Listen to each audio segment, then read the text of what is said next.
We had no idea whether there would be enough of a response to make the enterprise float. We had very tenuous support from the two meetings, no resources to speak of. This piece of land, which was our farm, had portions of it that we knew would be suited for school and unsuited for agricultural purposes. But at the same time, the roads were unpaved. The nearest paved road was Irwin Road, and we had no idea whether anyone would want to venture out this far, especially in bad weather when Mount Sinai Hill was a sheet of glass in wet weather. So yeah, we were not at all certain this would last beyond the first year, in which we had a small group of kindergartners and a group of volunteers. Yeah, it seemed like a good idea. In fact, maybe a calling to try a friend's school at that time. But we really didn't know if it might just go for a year or two and fizzle out, or perhaps go up to the elementary grades and not go any farther. Because even after it was apparent that there was going to be a resonance in the community and that we were going to fill our classes, and we began constructing what became the lower school, the public opposition was still pretty great. We had, as you may have heard from our past accounts, bombing at this construction site when the lower school was being built. We had numerous threats from the KKK and the segregationist element, because we were the first school outside of a Catholic school in Louisiana in the South to voluntarily integrate, and that was very, very much resented.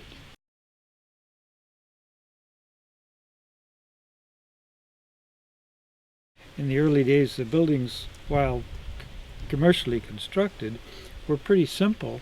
The heating was by wood stoves, which were fed by students who collected and cut the wood from the farm. So, and most of the maintenance work was done by staff and students. So it was initially a very simple operation, and we did anticipate, and I have to say for myself, hope that it would continue in this vein. As athletic director, I naively thought we could start a basketball program and we could practice in the Quaker Dome. Well, no, in April, as the warm sun and the flowers are blooming, it seemed very reasonable, and I scheduled stuff, and then November hit, and it turned into kind of this cold wind tunnel, and we constructed on each end. We put up this enormous tarp on each end to try to at least block the wind. We threw up some little floodlights on the side walls, and we threw in 3 propane heaters, and it was absolutely miserable. Kids couldn't catch it, their hands were cold, and it was just, well, and that's why luckily we've moved. Yeah, it was good for teaching perseverance.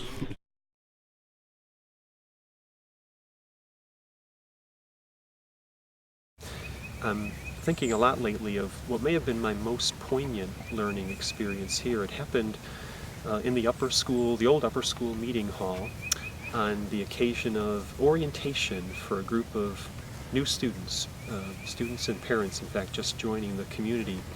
One of the parents was a man named John Bush. His daughter Lindsay was joining us that year. And John, though he was brand new to the community, articulated on the occasion of that orientation his sense of gratitude for the people who had come before him and his wife and his daughter and their family and all of us who were in the room, and had laid the foundation for what we were enjoying then and what we're enjoying today. I've been thinking a lot about people whose contributions, whose gifts, whose work as members of this community have made such an extraordinary difference in terms of what we can imagine today. I think it taught us a lot about self-actualizing and doing things on your own. And Friend School in general has this idea of you can do anything and you can make it happen on your own, and you just have to have the motivation and you have to have the drive to do it. I think particularly in the dance program, the fact that Annie has emphasized choreography and students' own compositions and giving you as a student the creative right to make your own work. Most students in high school don't get that opportunity. And I think, she starts that at a very young age, but particularly by the time people are juniors or seniors, they're choreographing their own works that honestly are a lot more professional than a lot of stuff that I saw college students making when I went on to college. Well, I think all along we've had the Quaker simplicity piece of it, which in every time we build something new, it comes to my mind like, okay, are we still honoring simplicity? So I still have that question that goes on constantly. But I also listen to current staff and students and our principal who are very excited about the possibilities that the theater will make for that part of the program.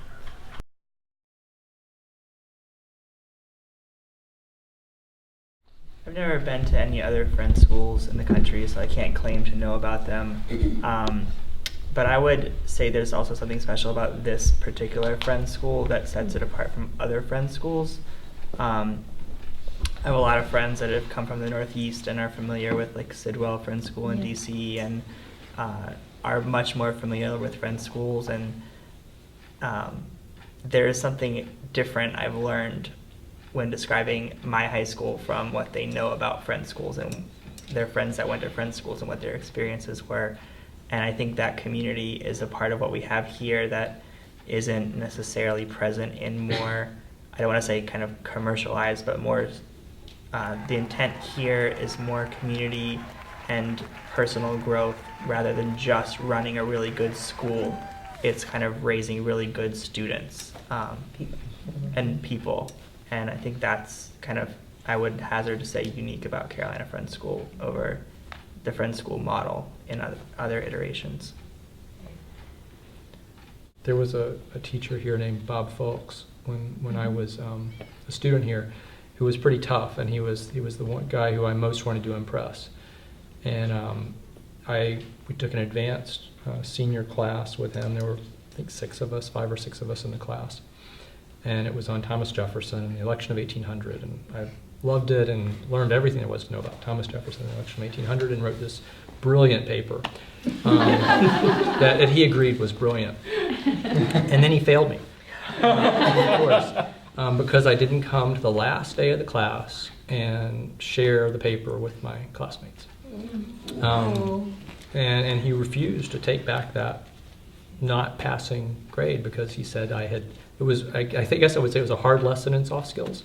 He said, no, you let your class down, you didn't come and share it with your class, and yes, you learned all this and you did a really good job, and I appreciate that and accept that, but you didn't participate as part of this class and part of the community, and that to me is failing. And so he refused to pass me in the class.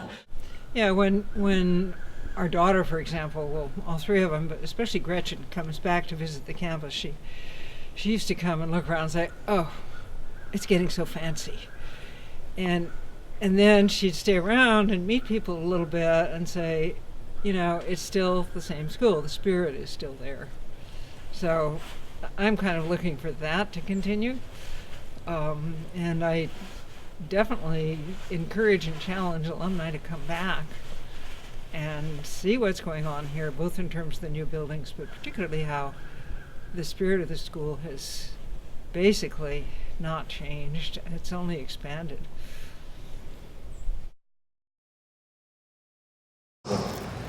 Please join me once again in a round of grateful applause for their devoted efforts on behalf of our students and children.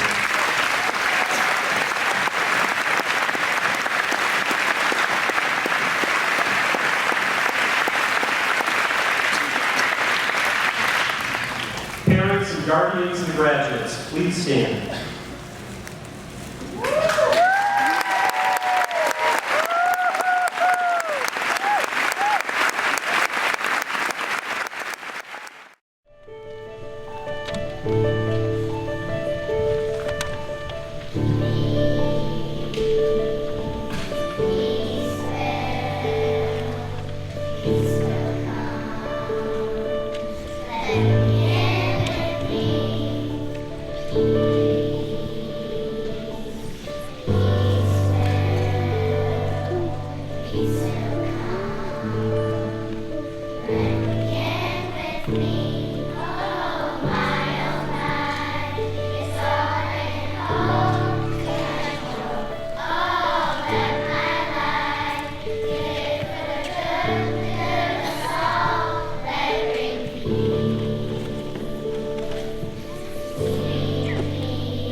Peace